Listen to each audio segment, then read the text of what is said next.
my heart, I'd like to say that I thank you. Daniel, chapter 6. It pleased Darius to set over the kingdom 120 satraps, to be over the whole kingdom, and over these 3 governors, of whom Daniel was one, that the satraps might give account to them, so that the king would suffer no loss. Then this Daniel distinguished himself above the governors and satraps, because an excellent spirit was in him. And the king gave thought to setting him over the whole realm. So the governors and satraps sought to find some charge against Daniel concerning the kingdom, but they could not find no charge or fault, because he was faithful, nor was there any error or fault found in him. Then these men said, "We shall not find any charge against this Daniel, unless we find it against him concerning the law of his God." So these governors and satraps thronged before the king, and said thus to him, "King Darius, live forever.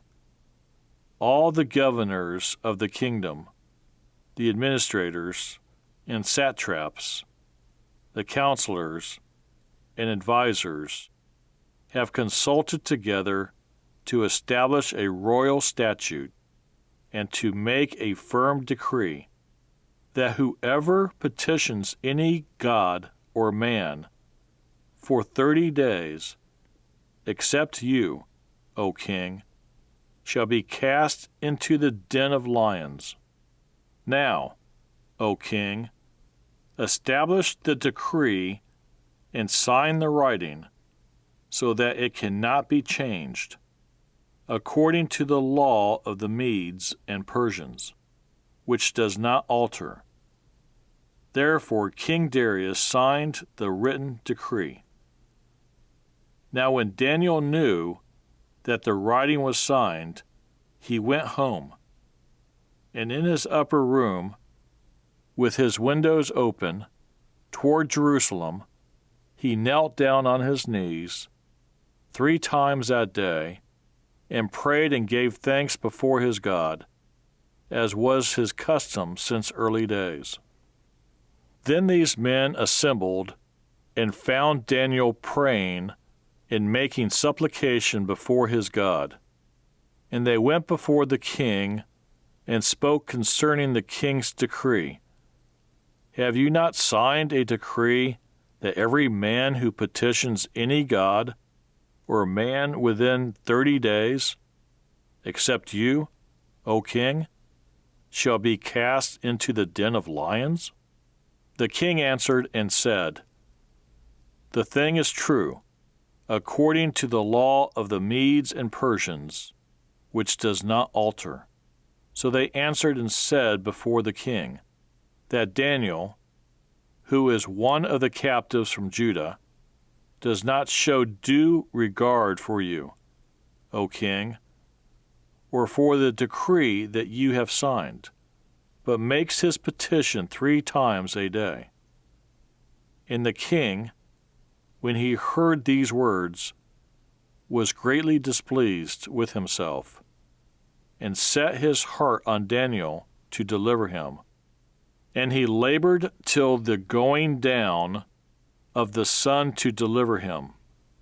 Then these men approached the king and said to the king, "Know, O king, that it is the law of the Medes and Persians that no decree or statute which the king establishes may be changed." So the king gave the command, and they brought Daniel and cast him into the den of lions. But the king spoke, saying to Daniel, "Your God, whom you serve continually, he will deliver you. Then a stone was brought and laid on the mouth of the den, and the king sealed it with his own signet ring and with the signets of his lords, that the purpose concerning Daniel might not be changed. Now the king went to his palace and spent the night fasting, and no musicians were brought before him. Also his sleep went from him. Then the king arose very early in the morning and went in haste to the den of lions. And when he came to the den, he cried out with a lamenting voice to Daniel.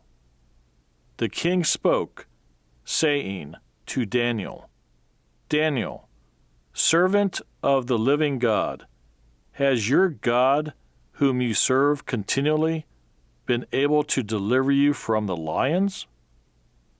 Then Daniel said to the king, O king, live forever. My God sent his angel and shut the lions' mouths, so that they have not hurt me, because I was found innocent before him. And also, O king, I have done no wrong before you. Now the king was exceedingly glad for him, and commanded that they should take Daniel up out of the den.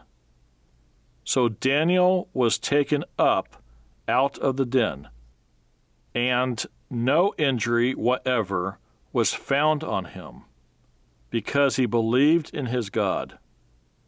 And the king gave the command, and they brought those men who had accused Daniel, and they cast them into the den of lions, them, their children, and their wives. And the lions overpowered them and broke all their bones in pieces before they ever came to the bottom of the den. Then King Darius wrote, To all peoples, nations, and languages that dwell in all the earth, peace be multiplied to you. I make a decree that in every dominion of my kingdom men must tremble and fear before the God of Daniel. For he is the living God, and steadfast forever. His kingdom is the one which shall not be destroyed, and his dominion shall endure to the end. He delivers and rescues, and he works signs and wonders, in heaven and on earth, who has delivered Daniel from the power of the lions. So this Daniel prospered in the reign of Darius, and in the reign of Cyrus the Persian.